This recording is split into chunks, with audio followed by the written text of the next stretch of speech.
ఈ పువ్వు ఏ తేటిదన్నది ఏనాడో రాసున్నది, ఏ ముత్తు ఏ మోవిదన్నది ఏ పొత్తో రాసున్నది.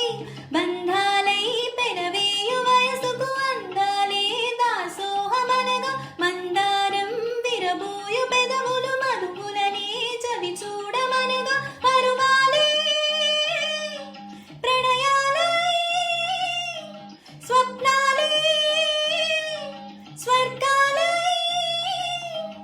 ఎన్నెన్నో శృంగార లీలలు కన్నుల్లో రంగేణి అలగను. ఆకాశం ఏనాటిదో అనురాగం ఆనాటిది, ఆవేశం ఏనాడు కలిగెను ఆనాడే తెలిసిందది.